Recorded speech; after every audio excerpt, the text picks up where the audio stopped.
అంటే ముఖ్యంగా వరంగల్ అనేది హైదరాబాద్ తర్వాత రెండవ అతిపెద్ద పట్టణం తెలంగాణలో. 10 లక్షల జనాభా ఉన్న పట్టణం, బ్రహ్మాండంగా పెద్ద ఎత్తున కాలేజీలు, పెద్ద ఎత్తున విద్యార్థులు ఉన్న ప్రాంతం వరంగల్.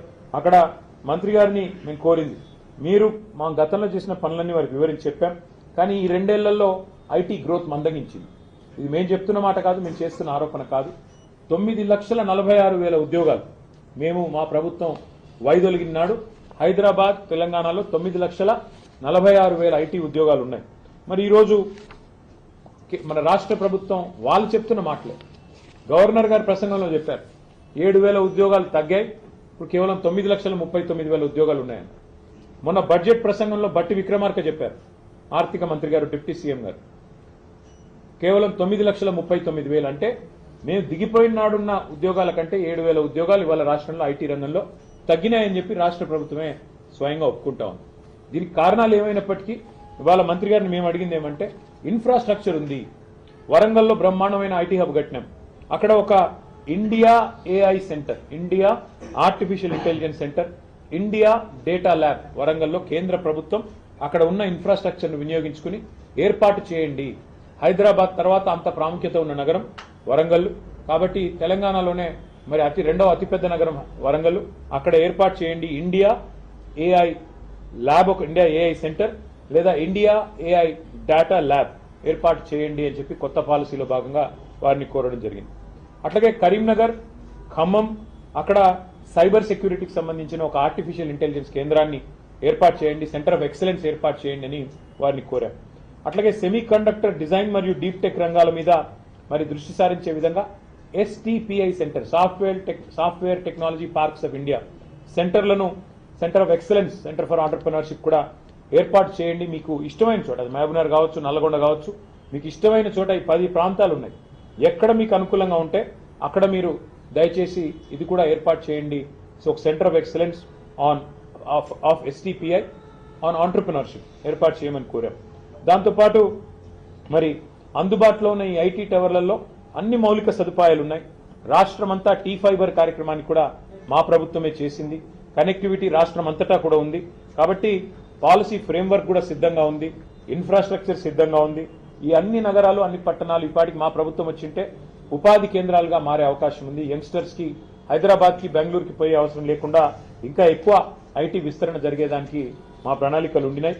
కానీ ఈ ప్రభుత్వం, కాంగ్రెస్ ప్రభుత్వం పట్టించుకోవట్లేదు. మీరన్నా జోక్యం చేసుకొని వారికి తెలియజెప్పండి. ఈ Tier 2 సిటీస్ అంటే ద్వితీయ శ్రేణి పట్టణాలు, వాటిని మరి పెంచాలి, విస్తరించాలి. ప్రపంచవ్యాప్తంగా ఉన్న ట్రెండ్కు అనుకూలంగా మనం కూడా ఏఐని వినియోగించుకోవాలి, ఆర్టిఫిషియల్ ఇంటెలిజెన్స్ని. అందులో భాగంగానే ఏఐ డేటా ల్యాబ్స్ కానీ, ఏఐ సెంటర్స్ కానీ ఏర్పాటు చేయండి అని చెప్పి మరి కేంద్ర మంత్రి గారికి కొన్ని విలువైన సూచనలు కూడా చేయడం జరిగింది. దాదాపు అన్ని విషయాలు కూడా వారు విన్నారు. మరి విని తప్పకుండా పరిశీలిస్తానని చెప్పి మాటిచ్చారు.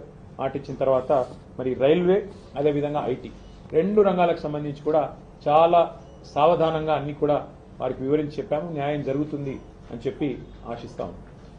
Thank you. ఢిల్లీకి వస్తుంది సీఎం రేవంత్ రెడ్డి ఉంటున్నటువంటి సమయంలో కేటీఆర్ వస్తున్నారు, ఇద్దరు ఏదో కోఆర్డినేషన్ చేసుకోవడానికి, మీటింగ్ పెట్టుకోవడానికి వస్తున్నారని చెప్పి మధ్యాహ్నం ధర్మపురి అరవింద్ కామెంట్. అంటే ఆయన జూబ్లీ హిల్స్ లో ఉంటాడు, నేను కొద్ది దూరంలో ఉంటాను, మాకు ఢిల్లీ దాకా రావాల్సిన అవసరం అంటే రేవంత్ రెడ్డి గారు కేసులు పెట్టేది మా మీద, రోజు తెల్లారలేస్తే దాడి చేసేది మా మీద. రేవంత్ రెడ్డి గారికి రహస్య మిత్రులు బీజేపీ వాళ్ళని రాష్ట్రం అందరికీ తెలుసు. ఎందుకు ఇప్పుడు కేంద్ర మంత్రి బండి సంజయ్ గారి కొడుకును 9 రోజులు అరెస్ట్ చేయకుండా కాపాడింది రేవంత్ రెడ్డి గారు అని అందరికీ తెలుసు. కేంద్ర మంత్రి మరి కేంద్ర పథకంలో, అమృత్ పథకంలో రేవంత్ రెడ్డి గారి బావమరిది కాంట్రాక్ట్లు ఇచ్చింది ఎవరో అందరికీ తెలుసు. కేంద్ర మంత్రులు ఇక్కడ ఉన్న వాళ్ళందరికీ తెలుసు. అట్లాగే ఇవాళ సింగరేణిలో కుంభకోణం జరుగుతుంటే కూడా అక్కడ సృజన్ రెడ్డి గారి నాయకత్వంలో, రేవంత్ రెడ్డి గారి బావమరిది గారి నాయకత్వంలో భారీ కుంభకోణాలు జరుగుతుంటే మేము వచ్చి ఇక్కడ కంప్లైంట్ చేస్తే కూడా కేంద్ర ప్రభుత్వం స్పందించట్లేదని అందరికీ తెలుసు. హైదరాబాద్ సెంట్రల్ యూనివర్సిటీ భూముల మీద మేము ఉద్యమం చేస్తే, పిల్లలు ఉద్యమం చేస్తే అల్టిమేట్ గా సెంట్రల్ ఎంపవర్డ్ కమిటీ, మరి సుప్రీంకోర్టు అపాయింట్ చేసిన కమిటీ వచ్చి దీన్ని వెంటనే విచారించండి ఈడీ అని చెప్పారు. ఇంతవరకు మరి అతి లేదు, గతి లేదు. ఈడీ దాడులు జరిగితే రాష్ట్రంలో మంత్రుల మీద, పొంగులేటి శ్రీనివాసరెడ్డి మీద 2 ఏళ్ల తర్వాత కూడా ఇంతవరకు కేసు లేదు. కాబట్టి ఎవరికి రహస్య మిత్రులు, ఎవరితో కలిసి ఉన్నారు రాష్ట్ర ప్రజలకి తెలుసు, మీకు తెలుసు. మరి మాకు రేవంత్ రెడ్డి గారిని కలవాల్సిన అవసరం కానీ రేవంత్ రెడ్డి గారితో సంభాషించాల్సిన అవసరం కానీ మాకు లేదు. రేవంత్ రెడ్డితో తలపడుతున్నాం. ఆయన అరాచకాలను ఇవాళ ఒక మాట చెప్పాలంటే నిన్న హైకోర్టు చెప్పింది హైడ్రా అనేది 9 తలల విషసర్పం అని చెప్పింది నిన్న హైడ్రా గురించి. ఏది రాష్ట్ర హైకోర్టు. ఇంతకంటే చెంపపెట్టు ముఖ్యమంత్రికి ఏముంటుందండి నాకు అర్థం కాదు, సిగ్గుండాలి. బడాబాబులను మాత్రం వదిలిపెట్టి గరీబోళ్ల ఇండ్ల మీద పడి, బడాబాబులు అంటే ఎవరండి? రాష్ట్ర రెవెన్యూ మంత్రి పొంగులేటి శ్రీనివాసరెడ్డి ఇల్లు చెరువులో ఉంటుంది, దాని హైడ్రా ముట్టదు. రాష్ట్ర ముఖ్యమంత్రి గారి సోదరుడు ఇల్లు ఎఫ్టీఎల్లో ఉంటుంది, దాన్ని హైడ్రా ముట్టదు. రాష్ట్ర మంత్రులు వివేక్ గారు, శాసన మండలి చైర్మన్ సుఖేందర్ రెడ్డి గారు, రాష్ట్రంలో ఇంకా కీలక నేతలు చాలా మంది బిల్డింగులన్నీ చెరువుల్లో ఉన్న షికాల్లో ఉన్న వాటిని మాత్రం హైడ్రా ముట్టదు.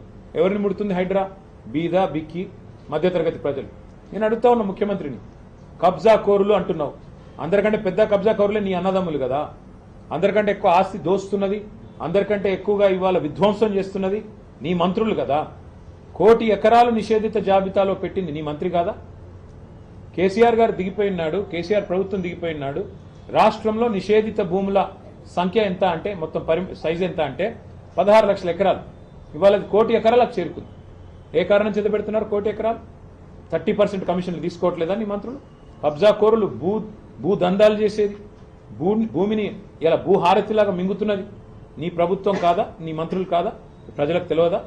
కాబట్టి హైడ్రా పేరిట నువ్వు సృష్టిస్తున్న అరాచకం, పేదవాళ్ళ ఇల్లు కూలగొడుతూ, హైదరాబాద్లో ఒక ఇల్లు కట్టాడా 2 ఏళ్లలో, 2.5 ఏళ్లలో? ఎన్ని ఇల్లు కూలగొట్టావు నువ్వు? కొన్ని వేల ఇల్లు హైదరాబాద్లో కూలగొట్టి, ఒక్క ఇల్లు కట్టకుండా, ఒక్క ఇటుక పెట్టకుండా విధ్వంసం సృష్టించి, రియల్ ఎస్టేట్ను కుప్పగూల్చి నువ్వు డబ్బులు చేసుకుంటున్నావు. పెద్ద పెద్ద ఈ బిల్డర్లు ఇవాళ చెరువుల్లో ఇల్లు కడుతుంటే, పెద్ద పెద్ద బిల్డింగ్లు కడుతుంటే నీకు కనబడదు, కానీ ఇవాళ పెద్ద పెద్ద మాటలు. అందుకే మేము అనేది హైడ్రా అనేది it has become a black mailing